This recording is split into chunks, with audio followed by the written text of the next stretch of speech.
പൊളിച്ചെടുത്തല്ലോ. നിങ്ങൾ ഇതുവരെ പൂവലങ്കാരൊന്നും തീർത്തിട്ടില്ല. എല്ലായിടത്തും പൂ കൊണ്ട് അലങ്കരിക്കണം കേട്ടോ. ഇന്ന് ഡോക്ടർ ജഡ്കയുടെ കല്യാണാണ്, തമാശകളിയല്ല. മണവാട്ടിയുടെ വീട് പോലെ ഭംഗിയായി അലങ്കരിക്കണം. അല്ല, എന്താ ഈ പെണ്ണിന്റെ വീട്ടുകാരെ പോലെ ഇവിടെ അലങ്കരിച്ചിരിക്കുന്നേ? ഇത് ചെറുക്കന്റെ വീടല്ലേ, ഇത്രയൊക്കെ അലങ്കാരങ്ങൾ വേണോ? പൊളിച്ചെടുത്തല്ലോ. ഇത്രയും അലങ്കാരം ചെയ്യുന്നതിന് എന്താ ഒരു തെറ്റുള്ളത്? ഒരു വിരോധമില്ല. ഒന്ന് വേഗം പറഞ്ഞാട്ടെ, വധുവിനെ പോലെയാണോ അതോ വരനെ പോലെയാണോ എന്നെ അലങ്കരിക്കേണ്ടത്? ഭ്രാന്തി പിടിപ്പിക്കരുത്. എങ്ങനെ വേണമെങ്കിൽ ചെയ്തോളൂ, പക്ഷെ വേഗം ചെയ്തിരിക്കണം. എല്ലാ കാര്യങ്ങളും ഞാൻ ഒറ്റയ്ക്ക് തന്നെ നോക്കുന്നത്. ഈ പത്ലും എന്നെ സഹായിക്കുന്നില്ല, മോട്ടും ഇല്ല. ഞാൻ ഡോക്ടർ ജഡ്കയ്ക്ക് പോവാൻ വേണ്ടി കുതിരയെ കൊണ്ടുവന്നിട്ടുണ്ട്. ഡോക്ടർ ജഡ്ക അതിൽ കേറിക്കൊണ്ടായിരിക്കും കല്യാണ മണ്ഡപത്തിലേക്ക് പോകുന്നത്. പൊളിച്ചെടുത്തല്ലോ. ഡോക്ടർ ജഡ്ക ഈ പ്രായത്തിലും കുതിരയിൽ കയറി ഇരിക്കുകയോ? ഈ പ്രായത്തില് കല്യാണം കഴിക്കാന്നുണ്ടെങ്കിൽ പിന്നെ എന്താ കുതിരപ്പുറത്ത് കേറിയാ? ശരി, നിങ്ങൾ ഇവിടുത്തെ ഒരുക്കങ്ങളൊക്കെ ചെയ്തോളൂ. ഞാൻ പോയിട്ട് ഡോക്ടർ ജഡ്കയെ കണ്ടിട്ട് വരാം. പുള്ളിക്കാരൻ ഒരുങ്ങിയാവോ? എന്നെ കാണാൻ എങ്ങനെയുണ്ട് ചങ്ങ്? ആ, നിങ്ങളെ കാണാൻ നന്നായിട്ടുണ്ട്. പക്ഷെ ഡോക്ടർ ജഡ്ക എവിടെ? ആട്ടെ, നിങ്ങളാരാ? ഞാൻ തന്നെയാണ് ഡോക്ടർ ജഡ്ക. കണ്ടിട്ട് നിനക്ക് മനസ്സിലാവുന്നില്ലേ? അല്ല, നിങ്ങളെ കാണാൻ കരിച്ചട്ടിയുടെ അകത്ത് തലയിട്ടിട്ട് വന്ന പോലെ ഉണ്ടല്ലോ. പത്ലു, ഡോക്ടർ ജഡ്ക എവിടെ? ഇതുവരെ താഴെ വന്നിട്ടില്ലല്ലോ. ഡോക്ടർ ജഡ്ക നിന്റെ മുന്നിൽ ഇങ്ങനെ വടി പോലെ നിൽക്കുന്നത്. പൊളിച്ചെടുത്തല്ലോ. എന്തിനാ അത്ര പേടിപ്പിക്കുന്ന ഗെറ്റപ്പില് മേക്കപ്പ് ഇട്ടിരിക്കുന്ന? പെണ്ണ് ചെലപ്പോ പേടിച്ചിട്ട് കല്യാണം വേണ്ടാന്ന് പറഞ്ഞ് ഓടിപ്പോവും. മോട്ടു, എന്റെ ബ്രോ എങ്ങനെയുണ്ട്? എന്നെ കണ്ടാലിപ്പോ എങ്ങനെയുണ്ടെന്ന് പറയാ? വലിയേട്ടാ, വളരെ നന്നായിട്ടുണ്ട്. പക്ഷെ നിങ്ങൾ ആരുടെ ഭാഗത്തു നിന്നാണ്? ചെറുക്കന്റെ ഭാഗത്ത് നിന്നാണോ അതോ അല്ല പെണ്ണിന്റെ ഭാഗത്ത് നിന്നാണോ? ഇവനും മുറുക്കെ പിടിച്ചോ, അല്ലെങ്കിൽ ഇവന് മേലെ പോയി ഇടിച്ചിട്ട് വരും. ദേ, നമ്മുടെ മുന്നിൽ വടി പോലെ നിൽക്കുന്ന ഇയാളെ കണ്ടോ? ഇതാണ് ഡോക്ടർ ജഡ്ക.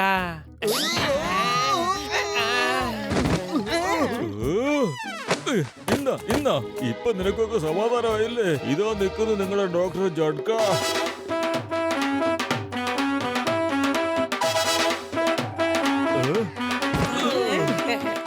എന്റെ രോഗികളാണ് സത്യം. ഈ കുതിരയ്ക്ക് ഉയരം കുറച്ച് കൂടുതലാ. എനിക്ക് കയറാൻ പോലും പറ്റുന്നില്ല. പിന്നെ എങ്ങനെ ഞാൻ ഇതിൽ നിന്ന് ഇറങ്ങുന്നത്? ഇനിയിപ്പൊ ഇറങ്ങാൻ പറ്റിയില്ലെങ്കിൽ എന്റെ കല്യാണം എങ്ങനെ നടക്കും? വേഗമാകട്ടെ, മുഹൂർത്തത്തിനുള്ള സമയം കഴിഞ്ഞിരിക്കുന്നു.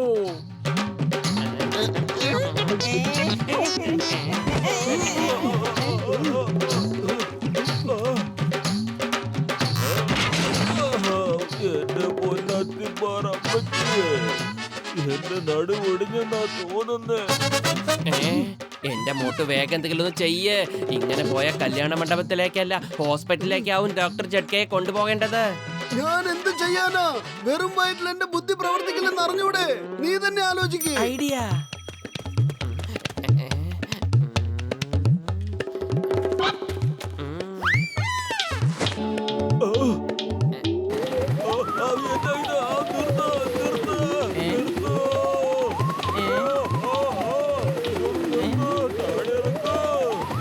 ഒരു മിനിറ്റ്, ഇത് നിൽക്കുന്നില്ല.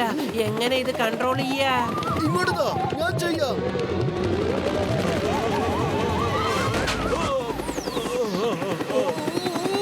സോറി വലിയേട്ടാ. കൺട്രോൾ ഒന്ന് വാങ്ങിക്കോ.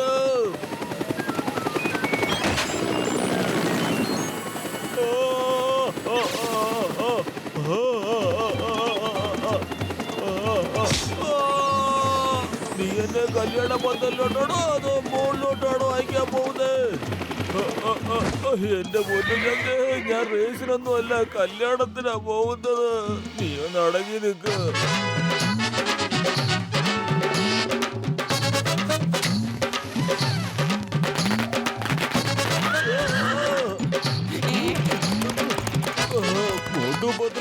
എന്റെ കുതിര ഇവിടെ തിരിച്ചു കൊണ്ടുവന്നില്ലെങ്കിൽ നിന്നെ ഒന്നും ഞാൻ വെറുതെ വിടില്ല. ആ കുതിരയെ വിട്ടേക്ക്, നമുക്ക് മണ്ഡപത്തിലേക്ക് കാറിൽ പോകാം. പറ്റില്ല, പറ്റില്ല. ഒരിക്കൽ കല്യാണച്ചെറുക്കൻ കുതിരപ്പുറത്ത് കയറിയാൽ പിന്നെ വീട് എത്തുന്നത് വരെ കുതിരപ്പുറത്ത് തന്നെ യാത്ര ചെയ്യണം. അങ്ങനെയല്ലാത്ത പക്ഷം അത് വളരെ ദുശഗുണമായി മാറും. കുടുംബത്തിനത് ദോഷമാകും. എത്ര നാള് കാത്തിരുന്നിട്ട ഒരു കല്യാണം ഒത്തുവന്നത്. ഈ വോട്ട് പത്തിലും അത് കൊളവാക്കിയല്ലേ. ഞാൻ ഇവരെ വെറുതെ വിടില്ല. വലിയേട്ടാ ദേഷ്യപ്പെടണ്ട, ഞങ്ങൾ ഇപ്പൊ തന്നെ ചെന്ന് ആ കുതിരയായിട്ട് തിരിച്ചു വരാം. ശബ്ദം ഉണ്ടാക്കാതെ പിന്നെ കൂടെ പോയി നമുക്ക് പിടിക്കാം. ഈ ശബ്ദം ഇപ്പൊ എവിടെന്നാ വരുന്നത്? അതെന്റെ വയറ് കരയുന്ന ശബ്ദമാ എന്റെ പത്തിലു. ഭയങ്കരമായിട്ട് വിശക്കുന്നു. അത് കണ്ടില്ലേ പുല്ല് തിന്നുന്നത്. അപ്പൊ പിന്നെ നമുക്കൊരു സമൂസ എങ്കിലും കഴിച്ചൂടെ? മിണ്ടാതെ നടക്ക, അല്ലെങ്കിൽ ഡോക്ടർ ജഡ്ക നമ്മളെ പിടിച്ച് തിന്നും.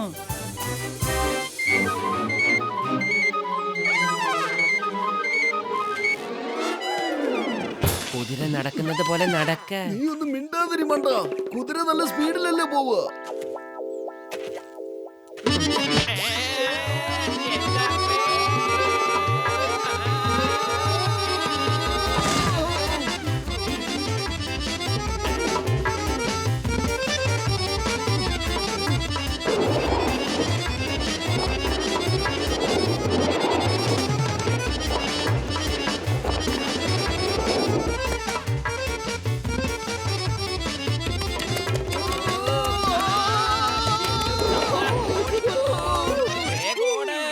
മോട്ടു വേഗം എന്തെങ്കിലും ഒന്ന് ചെയ്യേ. ഇങ്ങനെ പോയാ ഈ കുതിരയെ പിടിക്കാൻ പറ്റുമെന്ന് തോന്നുന്നില്ല. ഞാൻ എന്ത് ചെയ്യാനാ? വെറും വയറ്റിൽ എന്റെ ബുദ്ധി പ്രവർത്തിക്കില്ലെന്ന് അറിഞ്ഞൂടെ നിനക്ക്? നീ തന്നെ എന്തെങ്കിലും പറ. ഐഡിയ. നമ്മൾ ശക്തി കൊണ്ടല്ല, ബുദ്ധി കൊണ്ടാണ് അവനെ പിടിക്കേണ്ടത്. വാ, നമുക്ക് ആ മാവിന്റെ മുകളിൽ കേറാം. അതെ, എനിക്ക് നല്ല വിശപ്പുണ്ട്. മാങ്ങയെങ്കിൽ മാങ്ങ. മാങ്ങ കഴിക്കാനല്ല നമ്മളത് കേറുന്നത്, കുതിരയെ പിടിക്കാനാ കേറുന്നത്. മാവിന്റെ ചോട്ടിൽ വന്ന് കുതിരയെ പിടിക്കാന്നല്ലേ പറഞ്ഞത്? പിന്നെ എന്തിനും മാവിന്റെ മുകളിൽ കയറി കുതിരയെ പിടിക്കുന്നത്? മിണ്ടാതെ എന്റെ പിന്നാലെ വാ.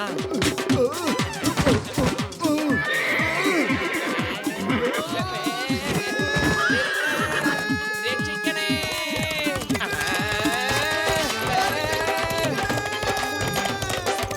എന്റെ കുതിര ചേട്ടാ, നിങ്ങൾ കല്യാണ ചെറുക്കനെ അല്ലേ കൊണ്ടുപോകുന്നത്? ഇത് ഞങ്ങളാ. കല്യാണ ചെറുക്കൻ വേറെയാ. ഒന്ന് പതുക്കെ. ആരുമില്ലേ?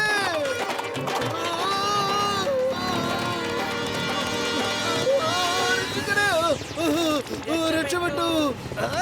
എന്റെ അമ്മോ, എന്റെ അമ്മോ, നിർത്ത നിർത്ത നിർത്ത. Stop in the name of law.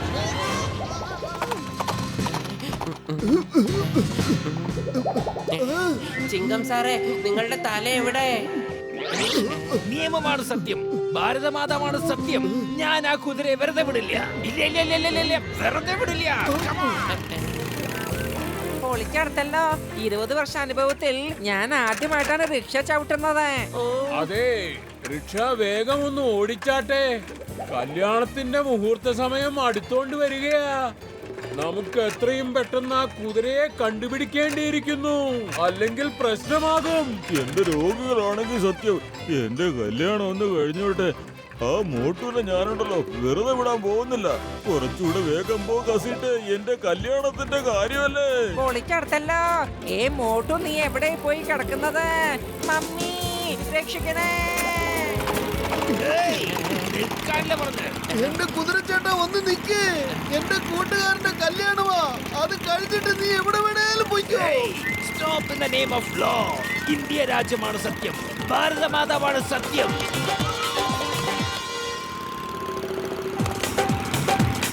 എന്റെ അമ്മോ.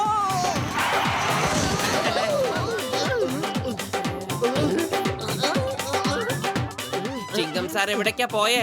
ഒന്ന് വേഗം പുറത്തേക്ക് വാ.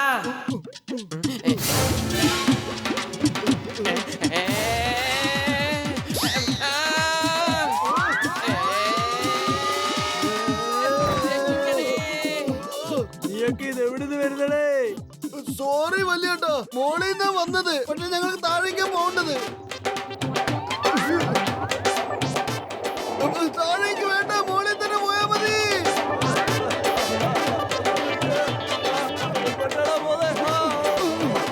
അല്ല കുതിര, എന്തിനാ എന്റെ പാറ്റിങ്ങിന് കടിച്ചു കയറുന്നത്? ഞാൻ എന്ത് തെറ്റാ നിന്നോട് ചെയ്തത്? കുതിര ചേട്ടാ, ഞങ്ങളോട് ക്ഷമിക്കേ. ഞങ്ങളെ വിട്ടേക്ക്. ആ. ആ. ആ.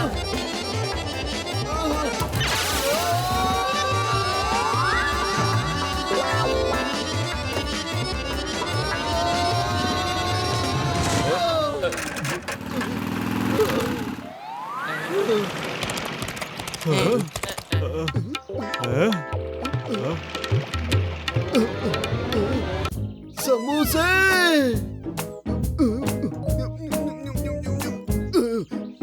ഇനി നിനക്ക് ആരാണെന്ന് ഞാൻ കാണിച്ചു തരാം. ഒരുപാട് വെള്ളം കുടിപ്പിച്ച് കളഞ്ഞില്ലേ നീ?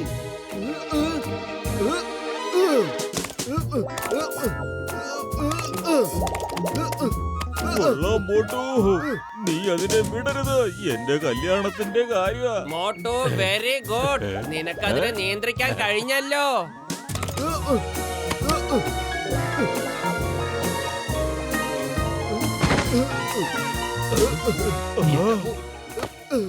വരൂ വലിയേട്ടാ, വന്നിരുന്ന് കല്യാണത്തിന് പോയാലും. കൊള്ളാം മോട്ടു.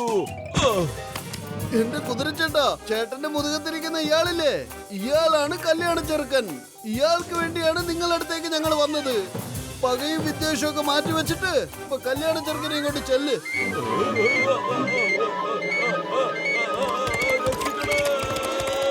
രക്ഷിക്കണേ.